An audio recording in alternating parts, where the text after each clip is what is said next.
What do we have to look forward to years 4 to 16 in marriage? Well, Yeah. there's so much. But,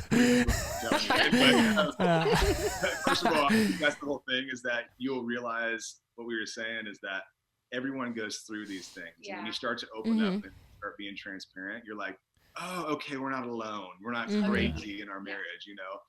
But conflict resolution is a massive part of it with communication. And it's learning how, as you know, it's learning how each person, how they tick and how they deal with things. I have to process. She wants to deal with it right away. I can't, because I have to process. And so in the I'm like, what's wrong with you? Yeah. Let's talk this through now. So she would think that, oh, he's not as That's committed. literally us. I'm like, I need to know. And he's like, I need my space. Yeah. Totally. Well, in the beginning as well, I processed him needing space as him not being as committed. Right. Like it felt like rejection to me, because I was like, okay, we're going through this hard thing right now. This is where I need you to show in our conflict, like that you're the most committed. And I had to sort of shift the way that I was thinking through that, because I realized he was committed, but he needed the space to think through how he felt about things and how he was going to process some of that stuff, you know? Yeah, because if she pushed me too much, then I would actually get more and more upset, and it actually would get very volatile and be like, you know, whoa, you know? We just had this conversation. We just had this conversation.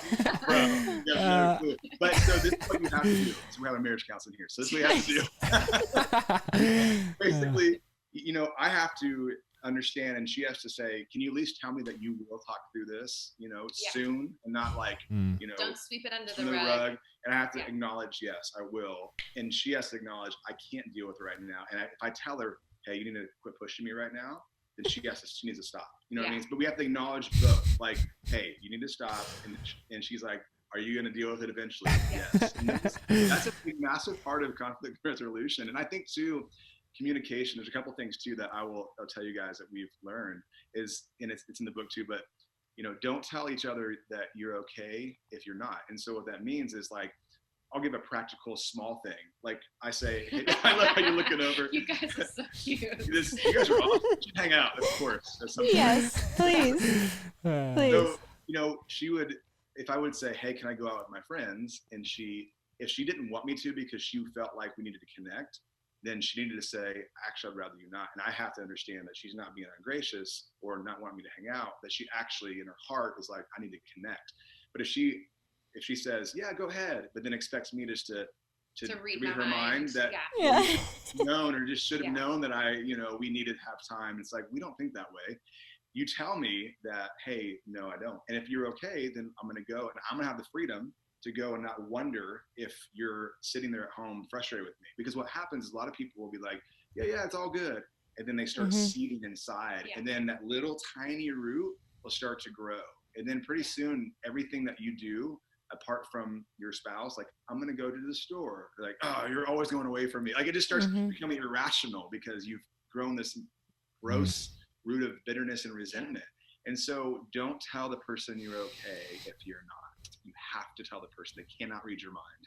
Totally. Wow. I think for me as well, one of the things that I had to learn is I can't rely on Jeremy for my emotional well-being. Like, I have to find my value in Christ. I have to find my worth in who Jesus thinks I am. Because if I'm looking to Jeremy, who's awesome but totally flawed, then it's just that I'm going to get frustrated with him. I'm going to put unnecessary pressure on him to read my mind, to know where my heart is. And that's essentially unfair on him. And he can't do that anyway. We were never meant to complete each other. You know, I think there's this sort of narrative in our culture of like, you complete me and we get married and we live happily ever after. And it's not true at all. It's like, okay, you've got two imperfect people. Now you're going to start rubbing the heck out of each other. Do you know what I mean? And find all the things that you disagree on. And you've got to find this middle ground. But I think also knowing that the beauty of marriage is knowing each other's weaknesses and still loving each other past that.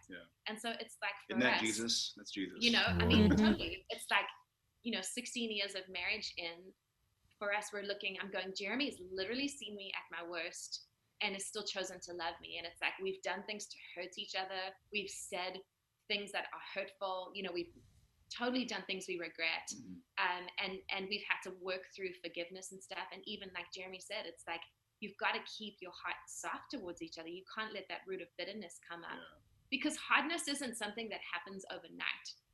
And really the breakdown in divorce and marriage happens because our hearts become so hard. It's like irreconcilable differences, you know?